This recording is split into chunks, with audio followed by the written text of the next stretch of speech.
ಎಲ್ಲರೂ ಬಂದಿರೋದಕ್ಕೆ ಆ್ಯಂಡ್ ವೇದಿಕೆ ಮೇಲಿರುವಂತಹ ಎಲ್ಲ ಗಣ್ಯರಿಗೂ ನನ್ನ ಪ್ರೀತಿಯ ನಮಸ್ಕಾರ. ಇದು ಮಹಾನ್ ಕಿಲಾಡಿ ಅನ್ನೋದು ಯಾಕೆ ಇದು ಒಂದು ನಮ್ಮ ತಲೆಗೆ ಬಂತು ಅಂತ ಅಂದರೆ, ಸ್ಟಾರ್ಟಿಂಗ್ ಒಂದು ಯೂಟ್ಯೂಬ್ ಚಾನೆಲ್ ಅಂತ ನಮ್ಮ ಪುಟ್ಟರಾಜ್ ಅವ್ರು ಇಲ್ಲೇ ಕೂತಿದ್ದಾರೆ, ಅವರೇ ಅವ್ರ ಕೈಯಾರ ಓಪನ್ ಮಾಡಿಕೊಟ್ಟಿರೋ ಚಾನಲ್ ಅದು. ಸೊ ಏನಾದ್ರು ಕ್ರಿಯೇಟಿವ್ ಆಗಿ ಥಿಂಕ್ ಮಾಡಿ, ಏನಾದ್ರು ಕ್ರಿಯೇಟಿವ್ ಆಗಿ ಥಿಂಕ್ ಮಾಡಿ ಅಂತ ಹೇಳ್ತಾನೆ ಇದ್ರು. ಆಮೇಲೆ ನನಗೇನೋ ಒಂದು ಥಾಟ್ ಬಂತು. ಆಮೇಲೆ ಪ್ರವೀಣ ಹತ್ರ ಹೇಳಿದೆ, ಏನಾದರೂ ಒಂದು ಹೊಸದಾಗಿ ಮಾಡಬೇಕು ಪ್ರವೀಣ, ಏಕೆಂದರೆ ಒಂದಷ್ಟು ವಿಷಯಗಳಿಂದ ನನಗೊಂದಷ್ಟು ಅವಕಾಶಗಳು ಇಲ್ಲದೆ ಇರೋದ್ರಿಂದ ನನ್ನ ಅವಕಾಶಗಳನ್ನ ನಾನು ಹುಟ್ಟಿಸ್ಕೋಬೇಕು. ನನ್ನ ಅವಕಾಶಗಳನ್ನ ನಾನು ಮತ್ತೆ ನಾನು ಏನು ಕಲ್ತಿದ್ದೀನಿ ಅದನ್ನ ಒಂದಷ್ಟು ಜನಕ್ಕೆ ಒಂದಷ್ಟು ಹೇಳ್ಕೊಡ್ಬೇಕು ಅನ್ನೋದೊಂದು ಆಸೆ ಇತ್ತು. ಆ ನಿಟ್ಟಿನಲ್ಲಿ ಪ್ರವೀಣನ ಹತ್ರ ಹೇಳ್ಕೊಂಡಾಗ, ಅಪ್ಪಿ ಮಾಡೋಣ, ನಾನು ನಿನ್ನ ಅಣ್ಣನಾಗಿ ಕೊನೆಯವರೆಗೂ ಸಪೋರ್ಟಿವ್ ಆಗಿರ್ತೀನಿ ಅಂತ ಹೇಳ್ದ ಪ್ರವೀಣ. ಸೊ ಬಟ್ ಅವ್ನು ಇವತ್ತು ಸಿನಿಮಾ ಇರೋದ್ರಿಂದ ಅವ್ನು ಬರೋಕ್ಕಾಗಿಲ್ಲ ಕಾರ್ಯಕ್ರಮಕ್ಕೆ. ಅವನಿಗೆ ಫಸ್ಟ್ದಾಗಿ ಥ್ಯಾಂಕ್ಸ್ ಹೇಳ್ತೀನಿ. ಆ್ಯಂಡ್ ಅದಾದಮೇಲೆ ನಾವು ಮಹೇಶ್ ಅವ್ರ ಹತ್ರ ಹೋಗ್ತೀವಿ, ಇನ್ನೊಬ್ರು ಬೇಕು, ನಾವು ಸೀನಿಯರ್ಸ್ ಆಗಿ ಕೂರೋಣ ಅಂತ ಹೇಳಿ ನಾವು ಮಹೇಶ್ ಅವ್ರ ಹತ್ರ ಹೋಗಿ ಅಪ್ರೋಚ್ ಮಾಡ್ತೀವಿ. ಸೊ ಮಹೇಶ್ ಅವರು ಒಂದೇ ಮಾತಿಗೆ ಓಕೆ ನಾನು ಸಪೋರ್ಟಿವ್ ಆಗಿ ಬರ್ತೀನಿ ಅಂತ ಅವರು ಕೂಡ ನಮ್ಮ ಕಾರ್ಯಕ್ರಮಕ್ಕೆ ಒಪ್ಕೊಂಡ್ರು. ಅದಾದಮೇಲೆ ನಮ್ಮ ಕಿರಣ್ ಆಬ್ವಿಯಸ್ಲಿ ಹೇಳಬೇಕು, ಡೇ ಒನ್ ನಾನು ಎಷ್ಟು ಎಫರ್ಟ್ ಹಾಕಿದ್ದೀನೋ ಅಷ್ಟೇ ಎಫರ್ಟಲ್ಲಿ ಕೆಲಸ ಮಾಡ್ಕೊಂಡು ಬಂದಿದ್ದಾರೆ ಕಿರಣ್. ಸೊ ಎಲ್ಲ ಕೆಲಸ ಅಂದರೆ ಡೈರೆಕ್ಷನ್ ಅಂತ ಇಲ್ಲ, ಪ್ರೊಡಕ್ಷನ್ ಅಂತಿಲ್ಲ, ಎಲ್ಲ ಕೆಲಸನೂ ನಿಭಾಯಿಸ್ಕೊಂಡು ಬಂದರು ನಮ್ಮ ಕಿರಣ್ ಅವರು. ಹಾಗೆ ಅದ್ರ ಜೊತೆಗೆ ನಮ್ಮ ಚಿದಂಬರ್ ಪೂಜಾರಿ ಅವರು ಜಾಯ್ನ್ ಆದ್ರು ಮೆಂಟರ್ ಆಗಿ. ಸೊ ಆಕ್ಚುಲಿ ಯೂಟ್ಯೂಬ್ ಚಾನಲ್ ಅಂತಂದ್ರೆ ನಾನು ಅನ್ಕೊಂಡೆ, ಅಂದ್ರೆ ನನ್ನ ಹತ್ರ ಬಜೆಟ್ ಅಷ್ಟಿರ್ಲಿಲ್ಲ. ಒಂದಿಷ್ಟು ಬಜೆಟ್ ಅಲ್ಲಿ ಒಂದು ಕ್ಲಾಸ್ ಅಲ್ಲಿ ಮಾಡಿ ಮುಗಿಸ್ಬಿಡೋಣ, ಅಲ್ಲೇ ಒಂದು ಸೆಟ್ ಹಾಕ್ಬಿಟ್ಟು ಚಿಕ್ಕದಾಗಿ ಯೂಟ್ಯೂಬ್ ರಿಯಾಲಿಟಿ ಶೋ ಅಲ್ವಾ ಅಂತ ಅಂದ್ಬಿಟ್ಟು ಆ ಥರದಲ್ಲಿ ಶುರು ಆಗಿದ್ದು. ಆಮೇಲೆ ನಾವು ಏನು ತಂಡ ಇದ್ದೀವಿ, ಆಮೇಲೆ ಪುಟ್ಟರಾಜ್ ಅವರು ಏನಾದರೂ ಯೋಚನೆ ಮಾಡಿ, ಇನ್ನು ಏನಾದರೂ ಹೊಸದಾಗಿ ಏನಾದ್ರು ಥಿಂಕ್ ಮಾಡಿ ಅಂತ ಹೇಳಿ ಇದೊಂದು ಸ್ವಲ್ಪ ಮಾಡ್ತಿದ್ದೀವಿ, ಚೆನ್ನಾಗಿ ಮಾಡೋಣ ಅಂತ ಒಂದು ಯೋಚನೆ ಆಯಿತು. ಆಮೇಲೆ ನಮ್ಮ ಲೊಕೇಶನ್ ಪಾರ್ಟ್ನರ್ ನಮ್ಮ ಅಕ್ಷರ ಸ್ಟುಡಿಯೋ ಗೌರಿ ಪ್ರಸಾದ್ ಸರ್ ಇಲ್ಲೇ ಇದ್ದಾರೆ.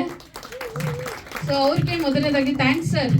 ಅವರ ಲೊಕೇಶನ್ ಅಲ್ಲಿ ಸರಿ ಇಲ್ಲಿ ಬಂದ್ ಮಾಡಿ ಮೇಡಮ್, ನಮ್ಮ ಆಡಿಟೋರಿಯಂ ಅಲ್ಲಿ ಬಂದ್ ಮಾಡಿ ಅಂತ ಅವ್ರ ಸಪೋರ್ಟ್ ನಿಂತರು. ಅವ್ರ ಕಡೆಯಿಂದ ನಮ್ಮ ನರಸಿಂಹಮೂರ್ತಿ ಸರ್ ಅವ್ರ ಹತ್ರ ಹೋಗಿ ನಮ್ಮ ತಂಡ ಎಲ್ಲ ಕೇಳ್ಕೊಂಡಾಗ, ಅಂಡ್ ಗೌರಿ ಸರ್ ನಮ್ಮನ್ನ ಕರ್ಕೊಂಡು ಹೋಗಿ ಅವ್ರ ಹತ್ರ ಕೇಳ್ಕೊಂಡಾಗ, ಸರಿ ನಾನು ನಿಮ್ಗೆ ಬೆನ್ನೆಲುಬಾಗಿ ನಿಲ್ತೀನಿ, ನೀವು ಮಾಡಿ, ನಾವು ಸಪೋರ್ಟ್ ಅಂತೂ ಮಾಡ್ತೀನಿ ಅಂತ ಅಂದ್ಬಿಟ್ಟು ಅಷ್ಟು ರೆಸ್ಪೆಕ್ಟ್ ಇಂದ ನಮಗೆ ಹೇಳಿ ಅಂಡ್ ಸಪೋರ್ಟ್ ಮಾಡ್ತಿದ್ದಾರೆ ಕೂಡ ಅವರು. So thank you so much sir ನಿಮಗೆ. ಅದಾದ ನಂತರ ಇನ್ನ ನಮಗೆ ಚಾಲೆಂಜಿಂಗ್ ಜಾಸ್ತಿ ಆಯ್ತು ನಮ್ಮ ಟೀಮಲ್ಲಿ. ವಾಟ್ ನೆಕ್ಸ್ಟ್, ಇನ್ನೂ ಏನ್ ಮಾಡ್ಬೇಕು ಅಂತಂದಾಗ ಸಿಕ್ಕಾಪಟ್ಟೆ ಆ ಟೆನ್ಷನ್ ಹೇಳಿದಾಗ ನಮಗೆ ದಿಲೀಪ್ ಸರ್ ಸಿಕ್ಕಿದ್ರು. ಅವರ ಮಾರ್ಗದರ್ಶನ ಇನ್ನ ನಮ್ಮ ಟೀಮ್ನ ತುಂಬಾ ಸ್ಟ್ರಾಂಗ್ ಮಾಡ್ತು. Thank you so much sir. Dileep sir ನೀವು ಸಿಕ್ಕಿದಂತ ನಮ್ಮ ಟೀಮ್ಗೆ ಆನೆ ಬಲ ಸಿಕ್ಕಂಗೆ. ಆ್ಯಂಡ್ ನಮ್ಮ ಎಡಿಟರ್ಸು ನಮ್ಮ ಸುರೇಶ್ ಸರ್ ಆ್ಯಂಡ್ ನಮ್ಮ ಸುನಿಲ್ ಇಲ್ಲೇ ಇದ್ದಾರೆ. So hi. ಸೊ ಅವರು ನಮ್ಮ ಎಪಿಸೋಡ್ ಎಡಿಟ್ ಮಾಡ್ತಾರೆ. ಸೊ ಅವರು ಕೂಡ very creative. Thank you so much. And Pallavi ಅಂತ ನಮ್ಮ ರೈಟರು ನಮ್ಮ ಟೀಮ್ಗೆ. ಸೊ ತುಂಬ ಅದ್ಭುತವಾಗಿ ಸ್ಕ್ರಿಪ್ಟ್ಗಳನ್ನ ಬರೀತಾರೆ. ಸೊ ಅವರು ನಮ್ಮ ಟೀಮಿಗೆ ಬಂದಿದ್ದಕ್ಕೆ ಅದೊಂದು ಹಿಂಗೆ ಒಬ್ಬೊಬ್ಬರಾಗಿ ಜಾಯ್ನ್ ಆಗಿ ಇದೊಂದು ಸ್ಟ್ರಾಂಗ್ ಟೀಮ್ ಅಂತ ಆಯಿತು. ಆ್ಯಂಡ್ ಅದಾದ ನಂತರ ನಾವು ದಿಲೀಪ್ ಸರ್ ಮುಖಾಂತರ ನಾವು ಶರವಣ ಸರ್ ಹತ್ರ ಹೋದ್ವಿ ತಂಡ. ಸೊ ಅವರು ಒಂದೇ ಮಾತು ಹೇಳಿದ್ದು, ಕಲಾವಿದರಿಗೆ ನನ್ನ ಸಪೋರ್ಟ್ ಯಾವತ್ತೂ ಇರುತ್ತೆ, ನೀವು ಮಾಡಿ, ನಿಮ್ಮ ಹಿಂದೆ ನಾವು ಇರ್ತೀನಿ ಅಂತ ಹೇಳಿದ್ರು. ಸೊ ಶರವಣ ಸರ್ಗೂ thank you so much sir. And Guruji ಅಂತ ಆಬ್ವಿಯಸ್ಲಿ ಅವ್ರ ಬ್ಲೆಸ್ಸಿಂಗ್ಸ್ ತುಂಬಾನೇ ನಮ್ಗೆ ಬ್ಲೆಸ್ ಮಾಡಿದ್ದಾರೆ. ಇಲ್ಲ ನೀವು ಮಾಡಿ, ನಾವು ನಮ್ಮ ಕೈಲಿ ಏನಾಗುತ್ತೋ ನಾವು ಸಪೋರ್ಟ್ ಮಾಡ್ತೀವಿ ಅಂತ ಅವರು ಕೂಡ ನಮಗೆ ಮಾರ್ಗದರ್ಶನ ಮಾಡ್ತಿದ್ದಾರೆ. Thank you so much. And ತುಂಬ ಜನದ ಹೆಸರು ಹೇಳೋಕ್ಕಾಗ್ತಿಲ್ಲ ಇಲ್ಲಿ. ಆ್ಯಂಡ್ ಎಲ್ಲರಿಗೂ ಕೂಡ ಇಡೀ ತಂಡಕ್ಕೆ ನಾವು ಯಾರ್ಯಾರು ಶ್ರಮಿಸಿದ್ದಾರೆ, ಸೊ ನಮ್ಮ ತಂಡದಲ್ಲಿ ಯಾರ್ಯಾರು ಎಲ್ಲ ಕೆಲಸ ಮಾಡಿದ್ದಾರೆ ಎಲ್ಲರಿಗೂ ಥ್ಯಾಂಕ್ ಯು ಸೋ ಮಚ್ ಎಲ್ರಿಗೂ. ಮೇಡಮ್, ಇದು ನಿಮ್ಮ ಕಾರ್ಯಕ್ರಮ ಇದು ಯಾವ ತರ ಬರುತ್ತೆ ಸರ್? ಇದು ಆಕ್ಚುಲಿ ಕಾಮಿಡಿಗೆ ಮಾತ್ರ ಸೀಮಿತ ಇಲ್ಲ. ಇದು ಯೂಟ್ಯೂಬ್ ರಿಯಾಲಿಟಿ ಶೋ ಅಂದ್ರೆ ನವರಸಗಳು ಕೂಡ ಇರುತ್ತೆ. ಸೊ ಆಸ್ ಇಟ್ ಈಸ್ ನಾವು ದೊಡ್ಡ ಚಾನೆಲ್ ಅಲ್ಲಿ ಏನ್ ನೋಡ್ತೀವಿ ಅಂದ್ರೆ ಆ ಮಟ್ಟದ ಬಜೆಟ್ ಇಲ್ಲ ಅಂತಂದ್ರೂ ಕೂಡ, ಬಟ್ ಒಂದು ಲೆವೆಲ್ಗೆ ಒಂದು ನವರಸನ ಒಂದು ಕಾನ್ಸೆಪ್ಟ್ ಇಟ್ಕೊಂಡು ಆ ಒಂದು ಥೀಮ್ ಅಲ್ಲಿ ನಾವು ಈ ಕಾರ್ಯಕ್ರಮನ ಮಾಡ್ತಿದ್ದೀವಿ ಸರ್.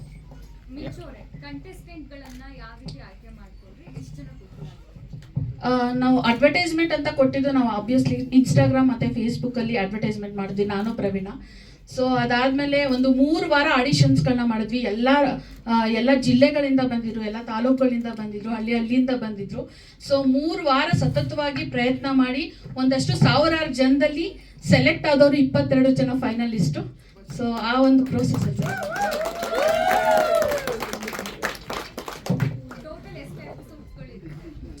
Total 24 episodes.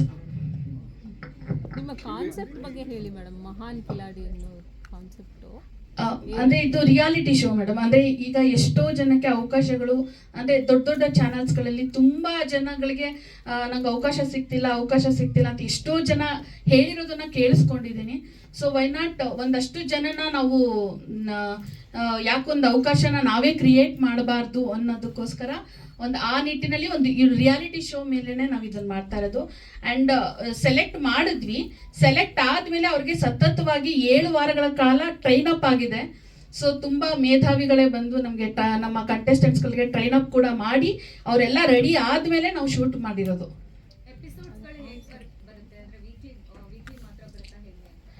ಫ್ರೈಡೇ ಮತ್ತೆ ಸಾಟರ್ಡೆ ಬರುತ್ತೆ ಎವ್ರಿ ವೀಕ್.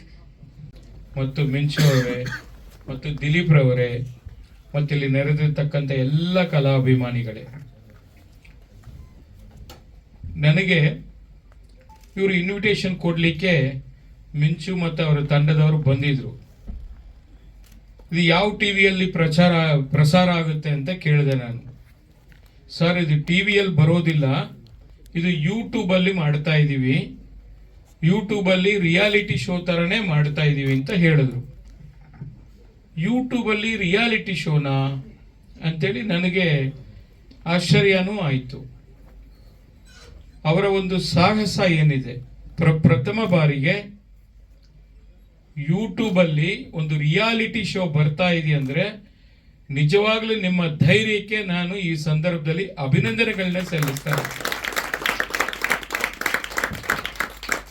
ಹೌದು, ಡಿಜಿಟಲ್ ಯುಗ, social media, YouTube, Instagram, Facebook ಎಲ್ಲವನ್ನು ಕೂಡ ನಾವು ಯುವಕರಲ್ಲಿ ಬಹಳಷ್ಟು ಇವತ್ತು ಬದಲಾವಣೆಯನ್ನು ಕಂಡಿರತಕ್ಕಂಥದ್ದನ್ನು ನಾವು ನೋಡ್ತಾ ಇದ್ದೀವಿ. ಅಂಗೈಯಲ್ಲಿ ಪ್ರಪಂಚವನ್ನು ನೋಡುವಂಥ ಅವಕಾಶಗಳು, ಒಂದು ಮೊಬೈಲ್ ಫೋನಲ್ಲಿ ಎಲ್ಲವನ್ನು ಕೂಡ ನೋಡುವ ಅವಕಾಶಗಳು ನಮಗಿರತಕ್ಕಂಥದ್ದು. ಇಂಥ ಡಿಜಿಟಲ್ ಯುಗದಲ್ಲಿ ಇವತ್ತು ದಿಲೀಪು ಮತ್ತು ಅವರ ತಂಡದವರು ಬಹುಶಃ ನಮ್ಮ ಕನ್ನಡ ಚಿತ್ರರಂಗಕ್ಕೆ, ಕನ್ನಡದ ಇಂಡಸ್ಟ್ರಿಗೆ ಇದು ಒಂದು ಹೊಸ ಸಾಹಸ ಅಂತ ಹೇಳಿದ್ರೆ ತಪ್ಪಾಗಲಾರದು. ಬಹುಶಃ ಹಾಸ್ಯ ಅನ್ನೋದು ಎಲ್ಲರ ಜೀವನಕ್ಕೆ ಒಂದು ಪಾರ್ಟ್ ಆಫ್ ದಿ ಲೈಫ್, ಅದು ಕೂಡ ಒಂದು ಅಂಗ ಜೀವನದಲ್ಲಿ, ಅದು ಖಂಡಿತ ಬೇಕೇ ಬೇಕು. ಅದು ಆ ಹಾಸ್ಯ ಮಾಡುವಂಥ ಕಲಾವಿದರು ವಿಶೇಷವಾಗಿ ಅವ್ರಿಗೆ ಭಗವಂತನ ಆಶೀರ್ವಾದ ಖಂಡಿತ ಇದೆ ಅಂತೇಳಿ ನಾನಂತ ಭಾವಿಸಿದ್ದೀನಿ. ನಿಮಗೆ ಹೆಚ್ಚು ನನಗೆ ಖುಷಿ ಆಗ್ತಾ ಇದೆ. ಯಾಕಂದರೆ ಒಬ್ಬ ಮನುಷ್ಯನಿಗೆ ಅದೃಷ್ಟ ಅವಸರ ಬರ್ತಿದ್ದಿಲ್ಲ, ಡಬಲ್ ಧಮಕ ನನಗೆ ಅದೃಷ್ಟ ಅನ್ನೋದು ಇವಾಗ. ಯಾಕೆಂದರೆ ನಾನು ಬಂದಿದ್ದು ಹಿಂದೆ ಪ್ರೆಸ್ ಮೀಟಿಗೆ ಬಂದಿದ್ದೆ, ಒಂದು ಉತ್ತರ ಅಂತ ಇನ್ನೊಂದು ಅಭ್ಯಂಜನ ಅಂತ 2 ಪ್ರೆಸ್ ಮೀಟಿಗೆ ಬಂದಿದ್ದೆ ಇದೇ ಇದರಲ್ಲಿ ವೇದಿಕೆಯಲ್ಲಿ. ನಾವು ಹೋಗ್ತಿರ್ಬೇಕಾದ್ರೆ ನಮ್ಮ ಸ್ನೇಹಿತರಾದ ದಿಲೀಪ್ ಅವರು ನನಗೂ ಅವ್ರು ತುಂಬ 30 ವರ್ಷದ ಪರಿಚಯ. ಸ್ಕೈಲಿ ದಿಲೀಪ್ ಅವರು ಒಂದು 30 ವರ್ಷದ ಪರಿಚಯ. ಬನ್ನಿ ಒಳ್ಳೇದಾಯ್ತು ಅಂತ ನಾನು ಕರ್ಕೊಂಬಂದರು. ನನಗೆ ಇಲ್ಲಿ ನೋಡಿ ಖುಷಿ ಆಗೋಯ್ತು. ಯಾಕಂದರೆ ನಾನು ಒಬ್ಬ ನಿರ್ದೇಶಕನಾಗಿ 32 ಸಿನಿಮಾ ಮಾಡಿದ್ದೀನಿ ನಾನು. ಇಲ್ಲ ಸಾಕಷ್ಟು ಕೆಲವು ಸ್ಟೂಡೆಂಟ್ಸು ಇದ್ದಾರೆ ಇಲ್ಲಿ, ಕೆಲವು ಸ್ಟೂಡೆಂಟ್ಸು ಇದ್ದಾರೆ ಇಲ್ಲಿ. ನಾನು ಅವಾಗ ನಾನು ಹುಡುಕ್ತಾ ಇದ್ದೆ ಹೊಸ ಕಲಾವಿದರು ಬೇಕು ಅಂತ. ಇವತ್ತು ನೋಡಿದ್ರೆ ಏನ್ರಿ ಜನ ಇವತ್ತು ಇರೋ, ನನಗೆ ಖುಷಿ ಆಗೋಯ್ತು. ಇವತ್ತು ನನಗೆಲ್ಲ ಸಿಕ್ಕೋಬಿಟ್ರೆ ನೀವು, ನನಗೆ ತುಂಬ ಖುಷಿ ಆಯಿತು. ನನ್ನ ಈ ನೆಕ್ಸ್ಟ್ 15ನೇ ತಾರೀಕು ಹೊಸ ಸಿನಿಮಾ ಶುರು ಮಾಡ್ತಾ ಇದ್ದೀನಿ. ಖಂಡಿತ ನಮ್ಮ ಸ್ಕೈಲೈನ್ ದಿಲೀಪ್ ಅವ್ರಿಗೆ ಹೇಳ್ಬಿಟ್ಟು ಎಲ್ರಿಗೂ ಅವಕಾಶ ಸಿಗುತ್ತೆ ಅನ್ನೋದು ಖಂಡಿತ ಎಲ್ಲರಿಗೂ ಅವಕಾಶ. ಯಾಕಂದರೆ ಏನು ಒಬ್ಬೊಬ್ಬರು ಒಂದು ಬೆಂಕಿ ಕಿಡಿಯುತ್ತಾಗೆ ಏನು ಸ್ಪಾರ್ಕ್ಸ್ ನಿಮ್ಗೆ ಏನು ಒಳ್ಳೆ ಈಕೆ ಭಿಕ್ಷುಕೆ ಎಲ್ಲ ಮಾಡಿದ್ರಲ್ಲ ಯಾರು ಅವರು ಎಲ್ಲ ತುಂಬ ಖುಷಿ ಆಯ್ತು ನನಗೆ. ಪ್ರತಿಯೊಬ್ಬರಲ್ಲೂ ಮಿಂಚೋರು ಮಿಂಚುನೇ ಬಿಡಿ ನೀವು, ಅದು ಮಿಂಚುನೇ ಆಕಾಶದಲ್ಲಿ ಮಿಂಚೋಗುತ್ತಲ್ಲ ಆ ಥರ ಇವರು ತುಂಬ ಸ್ಪಿರಿಟಾಗಿ ವರ್ಕ್ ಮಾಡಿದ್ರೆ. ಇಲ್ಲಿ ಪ್ರತಿಯೊಬ್ಬರೂ ತುಂಬ ಅದ್ಭುತ ಕಲಾವಿದರು ನೀವೆಲ್ಲ. ನಮ್ಮ ಇನ್ನೂ ಹೆಚ್ಚಾಗಿ ಹೇಳ್ಬೇಕು ಅಂದರೆ ನಮ್ಮ ಶರವಣ ಸರ್ಗೆ ಹೇಳಬೇಕು. ಯಾಕಂದರೆ ಒಂದು ಸಿನಿಮಾ ಆಗಿರ್ಬೋದು, ಒಂದು ಯೂಟ್ಯೂಬ್ ಚಾನಲ್ ಆಗಿರ್ಬೋದು, ಬೇರೆ ಒಂದು ಚಾನಲ್ ಆಗಿರ್ಬೋದು, ಅವರಿಗೆ ಸಪೋರ್ಟ್ ಬೇಕು. ಸಿನಿಮಾ ನಿರ್ದೇಶಕರು ಯಾರು ಬೇಕು ಸಿನಿಮಾ ಮಾಡ್ಬೋದು, ಅಥವಾ ಯೂಟ್ಯೂಬ್ ಚಾನಲ್ ಓಪನ್ ಮಾಡ್ಬೋದು. ಸಪೋರ್ಟ್ ಬೇಕು, ಅದಕ್ಕೆ ಫೈನಾನ್ಷಿಯಲ್ ಸಪೋರ್ಟ್ ಬೇಕು. ಅದಕ್ಕೆ ನಾನು ನಿಮ್ಮ ಜೊತೆ ಇರ್ತೀನಿ, ಸಪೋರ್ಟ್ ಮಾಡ್ತೀನಿ ಅಂತ ಹೇಳಿದ್ರಲ್ಲ, ಅವ್ರಿಗೆ hats off to Sharavan sir. ನಾನು ಮೂಲತಃ ರಂಗಭೂಮಿ ಕಲಾವಿದ, ನೀನಾಸಮ್ಮು, ಮೈಸೂರು ರಂಗಾಯಣ, ಆಮೇಲೆ ಸ್ಕೂಲು ಕಾಲೇಜುಗಳೆಲ್ಲ ಮುಂಚೆ ನಾನು ನಿರ್ದೇಶನ ಮಾಡ್ತಾ ಇದ್ದೆ. ನಂತರ ಕಾಮಿಡಿ ಕಿಲಾಡಿಗಳು ಮಾಡಿದೆ. ಈಗ ಮಹಾನ್ ಕಿಲಾಡಿಯಲ್ಲಿ ಮೆಂಟರ್ ಆಗಿ ನೀನು ಬರಬೇಕು ಅಂತ ಮಿಂಚು ಅವರು ನನಗೆ ಹೇಳಿದಾಗ ಆ ಒಂದು ದೊಡ್ಡ ಜವಾಬ್ದಾರಿಯನ್ನು ನನ್ನ ಹೆಗಲ ಮೇಲೆ ಹೊರಿಸಿದ್ದಾರೆ.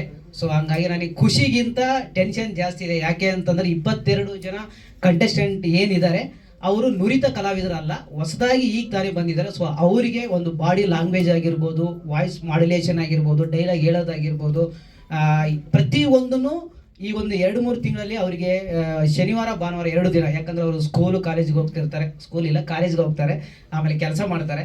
ಸೊ ಹಂಗಾಗಿ ಅವರು ಸಿಗೋದು ವಾರದಲ್ಲಿ 2 ದಿನ. ಸೊ ಆ 2 ದಿನದಲ್ಲಿ ನಾವು ನಮಗೆ ಎಷ್ಟು ಗೊತ್ತೋ, ನಾನು ಎಷ್ಟು ಕಲ್ತಿದ್ದೀನೋ ಅದೆಲ್ಲದನ್ನು ಅವ್ರಿಗೆ ಹೇಳ್ಕೊಡ್ತಾ ಇದ್ದೀನಿ. ಮುಂದಿನ ದಿನದಲ್ಲಿ ಅವರು ಮುಂದೆ ಒಂದು ಸೀರಿಯಲ್ ಆಗಿರ್ಬೋದು, ಸಿನಿಮಾದಲ್ಲಿ ಆಗಿರ್ಬೋದು, ನಮ್ಮ ಒಂದು ಈ ಕಂಟೆಸ್ಟೆಂಟ್ಗಳು ಬರಬೇಕು ಕನ್ನಡ ಇಂಡಸ್ಟ್ರಿಗೆ, ಅವರು ಮಿಂಚಬೇಕು ಅಂತ ನನ್ನ ಆಸೆ. ಸೊ ಹಾಗಾಗಿ ಮಾಧ್ಯಮ ಮಿತ್ರರು ಸರ್, ದಯವಿಟ್ಟು ನೀವು ನಮಗೆ ಸಪೋರ್ಟ್ ಮಾಡಬೇಕು.